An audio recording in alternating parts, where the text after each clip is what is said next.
Guys welcome all of you. आप सभी का मेरे इस चैनल में स्वागत है। तो आज हम functions and relation of noun का संबंध और कार्य लेकर आए हैं कि नाउन किस तरह से कार्य करता है सेंटेंस के अंदर, उसको समझते हैं। Number 1, subject of a verb. Subject of a verb के सब्जेक्ट के रूप में अर्थात कर्ता के रूप में भी नाउन कार्य करता है। इसको हम नॉमिनेटिव केस भी बोलते हैं। हरी किल्ड अ स्नेक। हरी ने मार दिया एक सांप। तो किल्ड मीन्स मार दिया, मारने का काम कौन कर रहा है? ये कर रहा है हरी। तो ये जो क्रिया हो रही है, किल क्रिया जो हो रही है, इसको कर रहा है हरी। तो हरी करने वाला हुआ अर्थात इसका करता हुआ सब्जेक्ट हुआ। इस सेंटेंस में किल्ड क्रिया का जो करता है सब्जेक्ट है वो हरी है। तो हरी एक नाउन है, अर्थात नाउन क्रिया के सब्जेक्ट के रूप में भी प्रयोग हम कर सकते हैं। Number 2, object of a verb. Verb के कर्म के रूप में, वर्ब के ऑब्जेक्ट के रूप में भी हम नाउन अर्थात संज्ञा का प्रयोग कर सकते हैं। इसको हम ऑब्जेक्टिव केस भी कहते हैं। नाउन का प्रयोग ऑब्जेक्टिव केस में भी हम कर सकते हैं। Mohan bought a book. Mohan ने एक किताब खरीदी। तो खरीदी और खरीदना जो क्रिया हो रही है, ये किस पर काम कर रही है? ये कर रही है अ बुक पर, अर्थात बुक इसके अंदर नाउन है। ये जो वर्ब है, जो बॉट वर्ब है, ये काम कर रही है, किसको प्रभावित कर रही है? बुक को। तो ये बुक जो है आपका नाउन हुआ और ये बॉट क्रिया का ऑब्जेक्ट हुआ।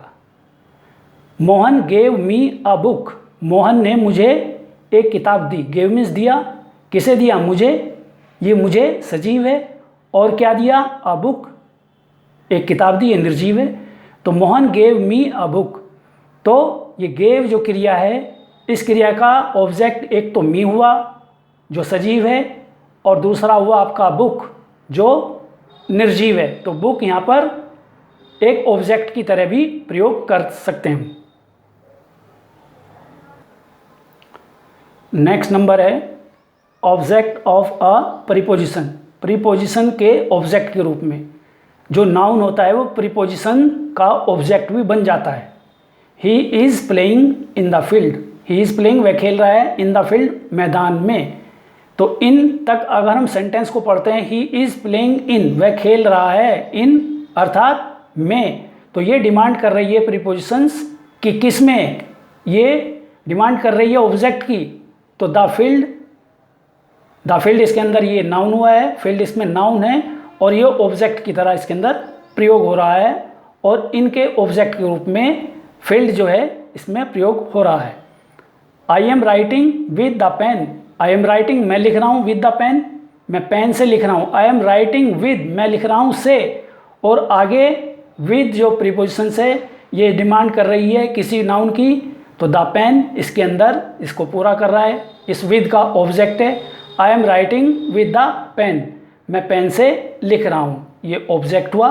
तो प्रीपोजिशंस के ऑब्जेक्ट के रूप में इन प्रीपोजिशन का ऑब्जेक्ट यहाँ पर फील्ड है, और विद प्रीपोजिशंस का ऑब्जेक्ट यहाँ पर पेन है। नेक्स्ट नंबर है complement of a verb. Verb के कंप्लीमेंट के रूप में, अर्थात क्रिया का पूरक। जो नाउन है वो क्रिया का पूरक के रूप में भी काम करता है। Is, are, am, was, were, seem, look, make, become आदि के बाद कंप्लीमेंट का प्रयोग करने पर वाक्य पूर्ण होता है, अर्थात वाक्य का अर्थ तभी पूरा होता है जब इन क्रियाओं के बाद हम कोई नाउन यूज करते हैं। एग्जाम्पल देखते हैं। ही इज़ अ फूल, वह मूर्ख है। ही इज़, अगर यहाँ तक पढ़ते हैं हम, ही इज़ मीन्स वह है, और ये इनकम्प्लीट सेंटेंस हुआ। तो इसको पूरा करने के लिए हमें अ फूल, ये हमें इसमें लगाना पड़ता है। तो इसके अंदर अ फूल जो वर्ड है ये कंप्लीमेंट है, और ये सेंटेंस को कंप्लीट कर रहा है। सी became a doctor. C became, वह हो गई अर्थात बन गई, अ डॉक्टर, एक डॉक्टर बन गई वो। तो बिकेम मीन्स हो गई, तो इसके बाद जो नाउन आया है वो डॉक्टर, ये कंप्लीमेंट है, और सी बिकेम अ डॉक्टर इस सेंटेंस को कंप्लीट करता है ये नाउन। तो कहने का मीन्स है is, are, am, was, were, seem, look और मेक, बिकम आदि के बाद जो वर्ड हम यूज करते हैं वह हमारा कंप्लीमेंट होता है, अर्थात नाउन यूज हम कर सकते हैं। Number next, possessing a noun. Possessing means होता है अधिकार करना। अ नाउन, एक नाउन जो है वो अधिकार जब करता है तो पजेजिंग नाउन होता है। जब एक नाउन किसी दूसरे नाउन पर अधिकार दिखाता है तो पजेजिंग नाउन कहलाता है। मोहन्स पेन, मोहन्स पेन्स का मीन्स होगा मोहन का पेन।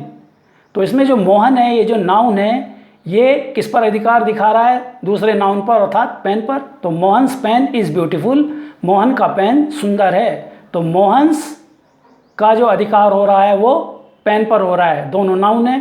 तो एक नाउन दूसरे नाउन पर अधिकार दिखाता है, वो पजेजिंग नाउन कहलाता है। The flowers of the garden, flowers of the garden, garden के फ्लावर्स अर्थात बगीचे के फूल, आर कलरफुल मीन्स रंग बिरंगे हैं। तो इसके अंदर गार्डन जो अधिकार दिखा रहा है, गार्डन भी नाउन है, और किस पर अधिकार दिखा रहा है? फ्लावर्स, फूलों पर, ये भी नाउन है। तो एक नाउन दूसरे नाउन पर जब अधिकार दिखाता है तो वो पजेजिंग नाउन कहलाता है, अर्थात पजेजिंग के रूप में भी हम नाउन का प्रयोग कर सकते हैं। नंबर 5 है नॉमिनेटिव ऑफ एड्रेस।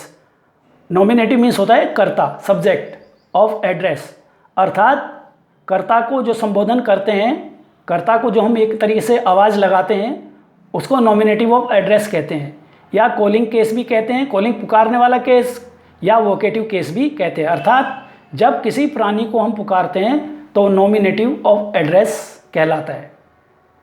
एग्जाम्पल देखते हैं, रवि कम हियर, रवि यहाँ आओ। तो इसके अंदर जो रवि हमारा नाउन है, जो संज्ञा है, इसको हम पुकार रहे हैं, आवाज़ लगा रहे हैं, संबोधन कर रहे हैं। तो रवि के बाद हमने कोमा लगा दिया, इसको सेपरेट कर दिया है। तो रवि कम हियर, अर्थात अरे रवि यहाँ आओ, रवि कम हियर। तो रवि इसके अंदर नॉमिनेटिव ऑफ एड्रेस है, जो एक नाउन है। Come here Ravi, come here यहाँ आओ रवि, यहाँ आओ रवि। तो रवि को भी हम इसमें पुकार रहे हैं, एड्रेस कर रहे हैं, संबोधन कर रहे हैं, और ये सेपरेट हमने कोमे से अलग कर दिया है। तो इसको वोकेटिव केस भी कहते हैं, कॉलिंग केस भी कहते हैं, नॉमिनेटिव ऑफ एड्रेस भी कहते हैं। तो कम हियर रवि, यहाँ आओ रवि। तो इसमें रवि यहाँ पर नॉमिनेटिव ऑफ एड्रेस है, अर्थात यहाँ पर एक नाउन की तरह हम इसका प्रयोग कर रहे हैं। Next number, case in opposition with a noun, अर्थात नाउन के साथ कोई दूसरा नाउन हम रखते हैं तो उसको बोलते हैं हम case in opposition with a noun. Opposition means होता है साथ साथ, अर्थात एक नाउन के साथ दूसरा नाउन साथ साथ रखना। जब दो नाउन्स एक ही प्राणी, वस्तु, स्थान का ज्ञान कराए तथा दूसरा नाउन पहले नाउन की व्याख्या करे, तो दूसरा नाउन पहले नाउन का केस इन अपोजिशन होता है। एग्जाम्पल से समझते हैं, Lakshmipati comma my son is intelligent, Lakshmipati मेरा बेटा इंटेलिजेंट है। तो इसमें लक्ष्मीपति एक नाउन है, माई सन इसके अंदर सन एक नाउन है। तो ये जो सन नाउन है ये किसके साथ रखा गया है, किसकी व्याख्या कर रहा है? ये कर रहा है लक्ष्मीपति की। अर्थात ये वाला जो नाउन है सन, ये लक्ष्मीपति का केस इन अपोजिशन हुआ। इसको हम इस तरह से भी समझ सकते हैं, नाउन लक्ष्मीपति है और इसकी व्याख्या करने के लिए जो हमने फ्रेज लगाया है माई सन, इसके अंदर नाउन है सन। तो ये माई सन किसकी व्याख्या कर रहा है? ये कर रहा है लक्ष्मीपति की। तो ये माई सन अर्थात ये इसमें जो सन आपका नाउन है, ये नाउन केस इन अपोजिशन है किसका? लक्ष्मीपति का। अर्थात लक्ष्मीपति के साथ जो नाउन है उसके साथ साथ हमने दूसरा नाउन सन भी साथ रखा है। तो इसी को हम बोलते हैं case in opposition with a noun, noun के साथ दूसरा नाउन रखना। अर्थात एक नाउन की व्याख्या दूसरे नाउन के लिए की जाती है, तो इसी को हम कहते हैं case in opposition with a noun. और लास्ट नंबर है नॉमिनेटिव एब्सोल्यूट। नॉमिनेटिव एब्सोल्यूट का मतलब होता है स्वतंत्र कर्ता। नॉमिनेटिव मीन्स होता है कर्ता सब्जेक्ट, और एब्सोल्यूट मीन्स होता है स्वतंत्र रूप से कर्ता का रखा जाना, उसको हम कहते हैं nominative absolute. The weather being fine.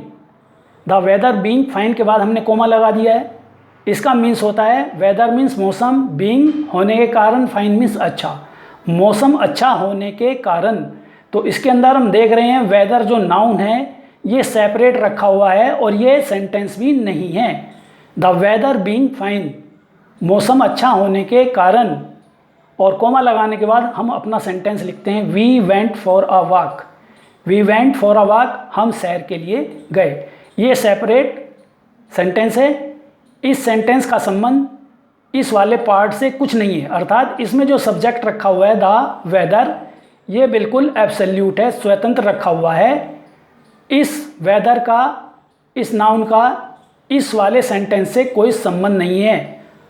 तो इसको हम बोलते हैं नॉमिनेटिव एब्सोल्यूट, अर्थात कर्ता का स्वतंत्र रूप से प्रयोग करना, उसको बोला जाता है नॉमिनेटिव एब्सोल्यूट। और द वेदर बीइंग फाइन के बाद कोमा लगा करके हम इसको सेपरेट करते हैं, तब नेक्स्ट सेंटेंस हम लिखते हैं। इस तरह से नाउन के हमने फंक्शन समझे और रिलेशन समझे।